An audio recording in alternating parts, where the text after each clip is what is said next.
예, 안녕하십니까. 문제 인사드리겠습니다. 저는 인제대학교 부산백병원, 이제 부산 진구 계금동에 위치하고 있는 그 40년 된 부산백병원에서 근무하고 있는 신경외과 백성하고 있습니다. 예, 오늘 말씀드릴 주제는 우리가 척추질환, 여기 계신 분들이 다 해당될 것 같습니다.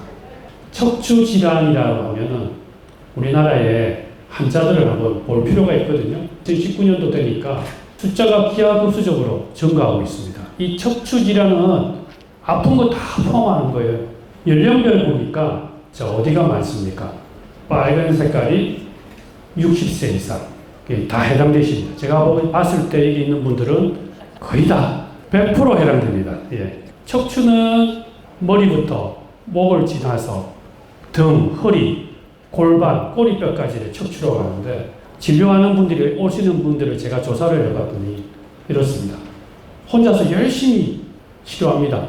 많이 하시죠? 안 되면 어디 갑니까? 한의원 갑니다. 침도 맞고 도수 치료합니다. 여기서 벌써 많은 비용과 시간을 투자를 하죠. 그래서 결국은 돌고 돌다가 마지막은 대학병원으로 오더라. 대학병원에 오면은 수술이나 여러 가지 생각들을 할 수밖에 없는 이제 복잡해지는 과정을 겪더라고요. 그래서 여러분들은 어떻게든 이 과정에서 빨리 좋은 의사와 좋은 방법을 찾아내야 되는 것 같습니다. 자, 척추 구조를 조금 말씀을 드리겠습니다. 이거는 지루하더라도 꼭 알아야 되기 때문에 자, 머리에 목뼈가 있고 등뼈가 있고 허리뼈가 있고 골반뼈가 있습니다. 이 뼈를 둘러싸고 있는 근육들이 이렇게 많이 발달되어 있습니다. 뼈에만 문제가 있는 게 아니고 근육에도 문제가 있을 수 있습니다. 인대도 있습니다. 아픈 거는 원인이 너무 많아요. 그거를 한 번만에 진료보고 1분 만에 답을 맞춰라. 그런 사람은 없습니다. 명의라고는 사실은 없어요. 그런 명의는. 잘 추적을 하면서 의사하고 충분히 이제 대화를 나눠야 되겠죠. 자, 어릴 때는 이렇게 C자로 되는 뼈가 이제 기어다니면서 약간 굽어지죠. 좀 더 휘어지죠. 어른이 되면 S라인이 됩니다. 이게 정상적인데 뭐 여기 계신 분들도 그렇고 우리 젊은 사람도 마찬가지고 굽어지는 분들 많이 생기잖아요. 그죠? 그건 안 좋은 거예요. 그래서 원래대로는 이렇게 S자가 되어야 됩니다. 그러면 내가 서 있을 때의 자세가 어떻는가를 항상 생각을 하셔야 돼요. 나이가 드셔도. 혼자 서 있기 힘들면 지지대를 잡고라도 바른 자세가 제일 중요하다. 사실은 이게 오늘 제일 중요한 이야기예요. 치료가 중요한 거는 그 다음 이야기. 구조가 이렇습니다. 이쪽은 안 좋아지겠죠. 이렇게 돼야 되죠. 이렇게 톱니바퀴식으로 목뼈, 등뼈, 허리뼈가 같이 돌아가는데 굽어지면 망가집니다. 그래서 자세가 중요하다. 오늘 제가 하는 이야기 중에 들어보면 정말 쉽게 할 수 있고 흔하게 하는 것 중에 제일 강조하는 게 자세입니다. 자세. 계속 자세 이야기를 끝까지 할 겁니다. 척추는 어떤 역할을 하느냐? 지지대, 보호. 뭘 보호하느냐? 신경을 보호합니다. 그래서 자세가 틀어지면 신경이 틀어지고 신경에 손상이 가면 여러 가지 증상들이 나타나게 되죠. 우리나라 궁궐을 우리 몸에 빗대어서 표현한 게 있습니다. 대들보죠? 대들보. 대들보에 해당하는 게 이런 겁니다. 기둥은 허리입니다. 허리. 허리가 튼튼해야 되고 목하고 등뼈가 대들보니까 그것도 잘 유지돼야 되겠죠. 자, 척추 구조를 우리가 많이 찍는 MRI 비싼 돈 주고 찍잖아요. 20대와 70대 사진을 비교해 보니까 20대는 이렇게 곧습니다. 허리도 이렇게 S자고. 이제 지금 계신 70대 이런 분들은 이제 좀 굽어지는 거죠. 이렇게. 그리고 허리도 이렇게 뒤로 굽어집니다. 왜 그럴까요? 목 다시 볼게요. 이게 정상. C자가요. C자. 이게 정상이에요. C자가 돼야 되는데 어떻게 하고 있습니까? 전부 다 굽어오고 있대. 제가 이렇게 굽어서 봅니다. 60도 정도 굽으면 30kg를 머리에 들고 있는 거랑 마찬가지예요. 그럼 머리에 몸무게 그 정도 가면 목이 얼마나 힘들겠어요. 그러려면은 일자목이 되다가 이렇게 뒤로 굽어지게 되는 겁니다. 그래서 자세가 중요하다. 왜 통증이 생기느냐? 나오죠. 첫 번째가 통증의 원인은 자세, 습관, 계속 굽어서 보는 분들 하시면 안 돼요. 요즘 그래서 핸드폰을 이렇게 서서 보는 분들, 젊은 분들이 많습니다. 굽어 안 보고 이렇게 지하철 타가다 보면은 이렇게 서서 보는 분들 많이 보시죠? 예, 그게 이상한 게 아니고 나름대로 본인 역시 노력하는 거예요. 그 다음에 원래부터가 잘못되어 있는 경우, 이건 어떻게 할 수가 없어요. 태어날 때부터 휘어져 있는 분들은 어떻게 할 수 있어요? 그거는 이제 수술 방법밖에 없죠. 그 다음에 잘못된 움직임, 동작들, 하지 말아야 될 동작들을 많이 하시는 분들이 있습니다. 삐딱하게 앉아있고 텔레비전 볼 때 들어누워 있는 분들, 그죠? 그 다음에 결국은 근력이 없는 분들, 잘 안 먹는 분들, 이런 분들은 문제가 생깁니다. 외래에 오시면 제가 아프다고 하는 사람을 적외선 체열 촬영을 이렇게 한 번씩 합니다.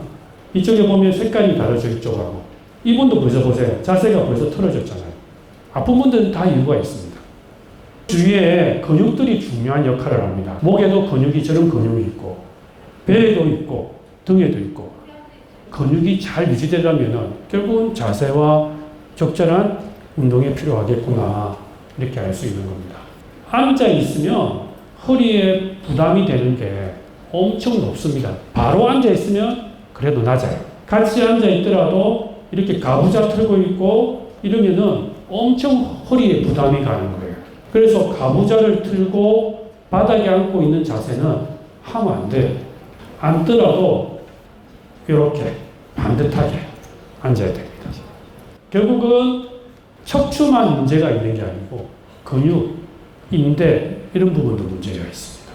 그 다음에 골절이 많이 생깁니다. 그래서 넘어지지 않도록 조심해야 되고 물건을 들거나 몸통을 숙일 때도 나이 드신 분들은 여차하면 부러질 수 있습니다. 연골은 혈관이 없기 때문에 재생이 안 됩니다. 그래서 척추뼈를 재생하는 주사를 맞는다. 없습니다. 척추뼈에 연골이 없기 때문에. 그죠? 자꾸 이제 어디 가면은 척추에 재생하는 주사가 있다더라. 틀립니다. 관절염이 다 있기 때문에 다 아픕니다. 내만 아픈 게 아니고 옆에도 아픕니다. 그럼 아픈 거 치료하러 병원에 간다. 맞습니까? 틀립니까? 맞죠? 저도 이제 나이가 들면 아플 수밖에 없는 겁니다. 이거는 당연한 겁니다. 이제 여기 계신 분들 중에 보면 손주, 손녀들 결혼하신 분들 임신하시지 않습니까? 덧붙여서 설명을 조금 드릴게요. 산모도 다 아픕니다. 그죠? 왜? 임신하면 배가 나오고 허리가 뒤로 젖혀지기 때문에 자세가 틀어지는 겁니다. 그래서 결국은 근육이 긴장이 오기 때문에 아파요. 이렇게 되는, 정상은 이렇게 되는데 배가 나오면 힘이 앞으로 쏠리기 때문에 문제가 옵니다. 그래서 어떻게 하느냐? 자, 이거는 집에 가서 이야기해 주시면 도움 많이 되겠죠. 옆으로 누워라. 다리 사이에 베개를 베어라. 앉아있는 동안에는 쿠션을 좀 받쳐라. 배가 많이 나오는 분도 해당됩니다. 누웠을 때 허리가 바닥에 쓰러지면 무릎 밑에 베개를 둔다. 그래도 아픈데 어찌합니까? 애 나오면 다 해결이 된다. 그래서 이제 오늘 제가 척추에 관련된 여러 가지 기본적인 말씀을 먼저 드렸고, 가장 흔한 질환들을 몇 가지 말씀을 좀 드리겠습니다. 본인이 알고 계신 질환이 그게 맞는지 틀린지를 확인해 보는 시간이 되면 좋겠어요. 가장 흔한 질환은 우리가 퇴행성 병변이라고 하는데, 디스크 많이 들어보셨죠? 목 디스크, 허리 디스크 대부분 다 알고 계시는 거예요. 협착증 이야기 많이 들었죠, 그죠? 그 다음에 전방전이증이라고 이야기를 많이 들었을 겁니다. 그런 이야기들을 조금 해드리겠습니다. 디스크는 이렇게 생겼어요. 안에는 말랑말랑한 게 들어있고 밖에는 단단한 게 들어있어요. 마치 타이어처럼 생기는 그런 거예요. 이게 잘 유지되어야 되는데 힘이 들어가면 이렇게 찢어지면은 문제가 생기는 거예요. 젊은 사람이지만 물건 들다가 이렇게 다리가 너무 아파서 병원에 왔어요. 이렇게 볼록한 게 이런 게 이제 디스크입니다. 이런 환자는 진료를 보고 마비가 왔기 때문에 수술을 해서 이렇게 깨끗하게 만듭니다. 이럴 때 이제 수술을 하는 거예요. 허리 디스크. 보기만 해도 아파 보이죠? 허리도 아프지만 어디가 아프냐면 신경이 내려가는 이 주위를 이렇게 막 아프게 합니다. 아프게 하다가 마비도 옵니다. 결국은 다리가 아픈 거예요, 다리가. 허리 디스크가 생기면 다리가 아프다. 이건 공식이에요. 왜 다리가 아픕니까? 해서 다리 쪽만 치료받으면 안 되겠죠. 허리가 아프고 디스크다라면 다리가 꼭 아프다. 자골신경통이라고 이야기 많이 하잖아요. 어디 가면 이야기 많이 합니까? 한의원 가면 많이 합니다. 그거는 진단이 아닙니다. 정상. 방금 아까 말씀드린 다리로 이렇게 뻗치는 정상인데 디스크만이 자골신경통이 생기는 게 아니고 대부분의 디스크 환자는 자골신경통을 가지고 있습니다. 그런데 드물게 궁둥이에 이렇게 좁아지는 사람이 있어요. 이상근 증후군이라고 합니다. 가끔씩 허리 디스크 치료하다 보면 통증 클리닉 가면 환자분은 이상근 증후군입니다. 이렇게 하는 이야기를 들으신 적이 있을 거예요. 드뭅니다. 그런데 디스크가 아닌데 아프면 이런 것도 생각할 수 있는데 대부분 자골신경통은 디스크에 해당됩니다. 그러니까 자골신경통으로 내가 진단받았습니다. 이렇게 말을 하면은 틀린 거죠. 오른쪽 자골이라는 게 뼈 이름이거든요. 통증이 있습니다. 그 말입니다. 아까도 말씀드린 것처럼 아프면 이렇게 체열 촬영을 해요. 근데 이렇게 차이가 나죠. 이런 데가 문제가 있는 거예요. 또 거북목이라는 이야기를 많이 하죠. 거북목. 이거는 진단이 됩니다. 거북목. 거북목은 이렇게 거북이처럼 목이 앞으로 나온 경우를 말하거든요. 나쁜 자세 때문에 생깁니다. 컴퓨터, 휴대폰. 그래서 밑에 자녀분들이나 손주들이 컴퓨터 막 이렇게 하고 있으면 가서 어떻게 되겠습니까? 자세를 바로해라. 그렇게 해야 됩니다. 그래서 장시간 하면은 이렇게 문제가 되는 겁니다. 자, 이렇게 하고 있는 거예요. 많이 보셨죠? 방법은 별다른 방법이 없어요. 자세를 바르게 한다. 거북목으로 내가 어느 병원 가서 나았다. 그게 맞는 말이 아니겠죠. 그죠? 거북목 치료는 본인이 일단 더 잘 하셔야 돼요. 자세. 그 다음에 이제 뭐 스트레칭을 하고 약을 먹는 거죠. 그 다음에 거북목 이야기했고, 이제 목 디스크 이야기합니다. 목 디스크는 이렇게 목이 아까 C자로 되어 있는데 볼록하게 나온 거를 말합니다. 볼록하게. 근데 엑스레이 찍으면 안 나와요. 엑스레이 찍고 제 목 디스크입니다. 이렇게 하시는 분들 많거든요. 목 디스크가 의심이 됩니다가 정확한 답입니다. 이거 정확하게 진단은 MRI를 찍어야 나옵니다. CT도 잘 안 돼요. 그래서 이렇게 볼록하게 나오면은 정상에 따라 치료를 해야 돼요. 자, 이렇게 목이 아프고, 목은 특징적으로 팔이 아파요. 목이 이상한데 왜 팔이 아픕니까? 목에서 신경이 팔로 갑니다. 주위에 이렇게 팔 들고 다니는 분들 계실 거예요. 목 디스크 환자들의 특징적인 증상입니다. 한번 생각을 해보셔야 돼요. 주위에 이런 분들이 있으면 빨리 진료보러 가라고 권유드려야 됩니다. 그래서 이렇게 튀어나오면 이렇게 볼록하게 나왔잖아요. MRI에서 보입니다. 엑스레이 찍고 목 디스크입니다. 이 말은 틀린 말은 아닌데 아닐 수도 있단 말이에요. 그래서 목 디스크는 이렇게 수술을 해야 됩니다. 심한 분들은. 근데 목 디스크라고 생각하는데 의심이 되는 질환들이 있어요. 대표적인 게 뭘까요? 이게 뭐라 적혀 있습니까? 오십견입니다. 비슷해요. 근데 차이 나는 증상이 몇 가지가 있습니다. 자, 이게 여자분들이 많으니까 브래지어 끈을 안 되잖아요. 그럼 이런 거는 오십견이에요. 오십견. 목 디스크에 차이가 있는 건 아니에요. 아프긴 하지만 움직일 수 있단 말이에요. 그렇게 보통 하는데 이런 경우는 진단을 받아야 됩니다. 오십견이 가장 많이 의심되는 질환이고, 오십견은 치료받으면 많이 풀어지는 질환이기 때문에 빨리 가서 이건 정확한 진단을 받는 게 좋죠. 허리 디스크, 그 다음에 또 한 가지가 협착증인데 이 두 가지를 비교하는 방법이 있습니다. 어떻게 비교하느냐? 허리 디스크는 걸어 다니면 멀쩡해요. 협착증은 걸어 다니면 아파서 못 걸어요. 이해되십니까? 협착증은 걸어 다니면 자꾸 쉬어야 돼요. 지금 대부분의 분들이 그럴 거예요. 협착이 다 있는 거예요. 디스크는 걸어 다니는 문제가 없는데 앉았다 일어날 때 너무 아파서 못해요. 자, 이런 분들 많이 보시죠? 외래 많이 오십니다. 이렇게 굽어 있는 분들 대부분 다 협착증이 있어요. 왜 생기느냐? 쪼그리고 앉아서 이렇게 하는 일을 하면 협착증이 100% 없다. 그래서 협착증은 요렇게 가는 부분이 이렇게 막히는 거예요. 막혀서 아프죠? 보기만 해도 아프잖아요. 그죠? 이렇게 생기는 겁니다. 그래서 협착증은 사용을 많이 해서 생기는 거기 때문에 그런 부분들을 조심해야 되고, MRI를 찍어보면 이렇게 넓은 구멍이 이렇게 좁아져 있는 거예요. 전방전이증 이런 이야기도 많이 듣습니다. 엑스레이 찍어보면 이렇게 굽어져 있어요. 여기 계신 분들 중에 많은 분들이 전방전이증을 갖고 있습니다. 대부분 협착증과 전방전이증을 같이 갖고 있는 분들이 많아요. 치료를 해야 될 가능성이 많습니다. 일반적으로 치료를 어떻게 합니까? 궁금하잖아요. 대부분 여러분들이 주사를 많이 맞고 가지만 90%는 이런 치료만해도 좋아집니다.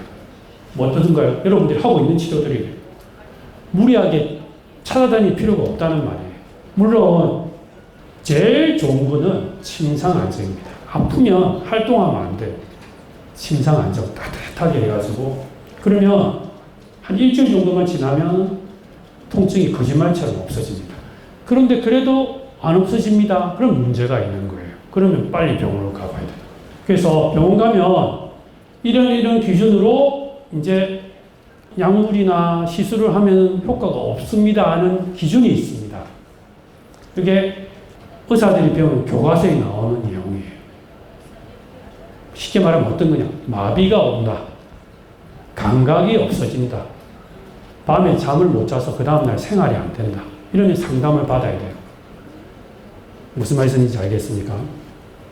그래서 이런 수술적인 치료를 하게 되고 간혹 척수 종양이라고 진단받는 분도 있어요. 어떤 거냐? 이렇게 덩어리가 있어요. 목에. 이런 분들은 아이고 낫겠지, 한의원 가면 낫겠지 하면 안 되겠죠. 빨리 가서 수술해야 돼요. 내가 두려워서 돌아다닌다. 그러면은 시험을 보내는 겁니다. 이제 마지막으로 이제 압박 골절에 대한 이야기들을 조금 해드리고 마무리할 건데요. 여러분들 제가 봤을 때 다 해당됩니다. 왜? 골다공증이 계시기 때문에. 그리고 대부분이 여자분들이기 때문에 50세 이상 폐경이 오면 골다공증이 거의 다 옵니다. 그래서 관리를 잘 하셔야 돼요. 오늘 꼭 기억하시고 그동안 안 하신 분들 있으면은 조금 더 붙여주시기 바랍니다. 여자분들이 많고요.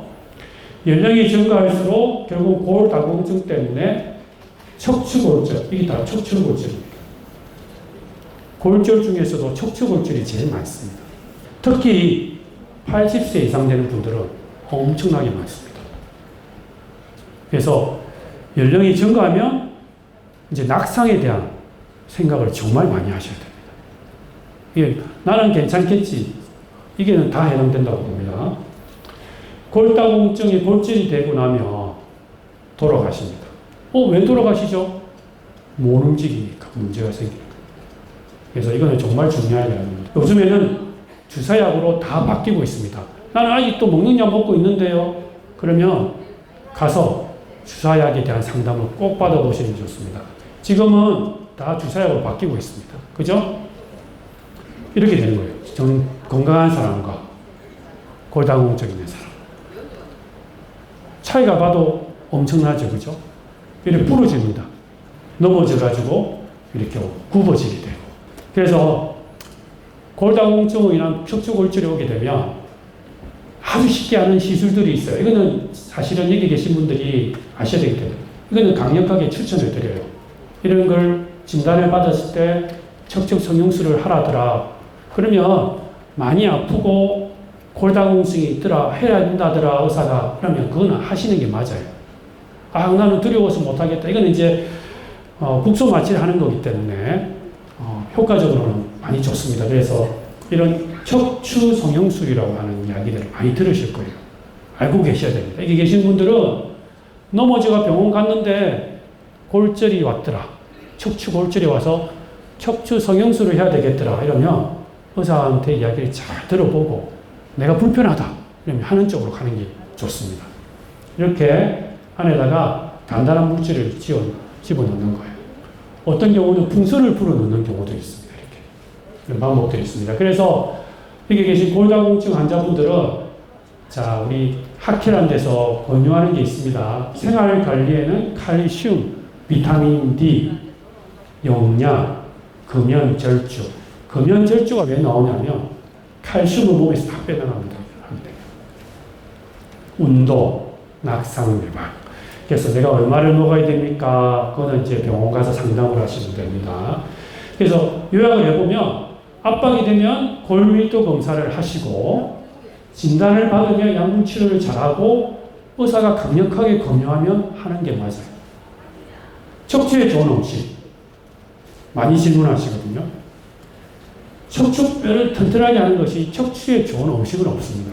골고루 먹는 게 좋고 특히 칼슘을 드시면 좋습니다. 이런 것들이 칼슘에 좋다고 되어 있습니다. 보조기 착용에 대해서 물어보시거든요. 이렇게 목에 차는 게 있는데 허리에 차는 경우 이렇게 차시고 침대 생활할 때 이렇게 하시는 게 좋아요. 아프신 분들은 누웠다 옆으로 팔을 힘을 내가지고 세워서 반듯하게 앉는다. 이런 동작을 하시면 좋습니다. 누울 때는 역으로 하시면 되겠죠. 이렇게. 이제 마지막으로 자세 운동 한 번 더 강조합니다. 자세는 본인한테 다 문제가 있는 거예요. 수술 안 하면 제일 좋죠. 근데 수술해야 되는데 안 하면 골치가 아픕니다. 그거는 여러분들이 판단하기 힘드시기 때문에 의료진 도움을 받아야 되고 척추 관리는 시설 질환은 똑같아요. 오늘 하루 병원 갔으니까 해결된 게 아니고 계속 지금 처음에 자세 좋아지셨다가 지금 또 자세 안 좋아지시거든요. 항상 신경을 쓰셔야 됩니다. 그래서 좋은 자세, 습관, 그 다음에 운동이 좋겠죠. 이렇게 구부정하게 걸으면 안 되겠죠. 이렇게 반듯하게 걸으셔야 됩니다. 앉아있을 때도 이렇게 무릎과 허리, 팔, 시선. 베개 같은 경우는 꺾이면 안 되고 너무 젖혀져도 안 돼요. 베개 질문을 많이 하시는데 이렇게 되면 안 됩니다. 옆으로도 이렇게 딱 유지돼야 되는데 꺾이면 안 되는 거예요. 양말 신을 때도 이런 식으로 아주 중요합니다. 일상생활에서 이런 식으로 하셔야 됩니다. 나쁜 자세, 해당되시는 분들 많죠? 이런 자세 하면 안 됩니다. 어떤 운동이 좋겠습니까? 많이 물어보십니다. 운동은 걷기 제일 좋습니다. 그 다음에 수영, 할 수 있으면 좋습니다. 허리에 무리를 주는 운동 하면 안 됩니다. 본인이 할 수 있는 범위 내에서 운동을 하는 게 제일 좋습니다. 걷기가 제일 좋습니다. 바른 자세로. 운동으로 좋아지는 허리는 없습니다. 허리에 좋아지는 운동이 있습니까? 잘못된 말입니다. 허리는 바른 자세만이 좋아지게 하는 겁니다. 운동은 허리를 도와주는 겁니다. 무릎 통증이 있으면 계단 오르게 하지 마시고 자전거는 구부러지는 자세로 타지 마시고 요가 필라테스는 허리가 무리가 되면 하지 마십시오. 이렇게 말씀을 드립니다. 척추에 좋은 운동은 너무 이렇게 구부렸는데 오히려 신전이 조금 좋습니다. 굽히는 것보다. 자, 지금 잠시 한번 옆으로 목을 뒤로 한번 잘 젖혀보십시오. 그런 운동들이 오히려 좋습니다. 수술한 분들이 질문을 많이 합니다. 어떻게 합니까? 수술하고 나면은 더 관리를 잘해야 됩니다. 이게 답입니다. 정상으로 돌아가는 게 아니기 때문에 수술하신 분들은 허리를 더 엄격하게 관리를 해야 된다. 자, 수술해야 됩니까? 말아야 됩니까? 무조건 시술이나 수술을 권유하는 의사나 병원은 문제가 있어요. 그런데 상담을 해보니까 이건 하는 게 좋더라. 그러면 그거는 생각을 해보셔야 됩니다. 그게 답이죠. 뭐 이런 여러 가지 방법들이 있습니다. 그죠? 그래서 수술은 덕이 있어야 해야 됩니다. 무조건 하는 게 아닙니다. 내가 뭐 하는지도 모르고 시술이나 수술을 받는 분들이 너무 많아요. 그리고 수술법의 결정은 중요하지만 일일이 다 설명을 들을 필요는 없어요. 그 의사를 믿으면 그 의사의 설명을 듣고 수술을 하는 겁니다. 자, 마지막입니다. 척추 질환은 완치되는 것이 아니다. 평생 동안 돌봐야 됩니다. 어떻게 하면 완치됩니까? 이런 질문 많이 하시거든요. 척추 질환은 완치가 없습니다. 계속 감기처럼 왔다가 또 좋아졌다가 사라지는 겁니다. 평생 돌봐야 되는 그런 질환입니다. 제 강의는 마치겠습니다. 감사합니다.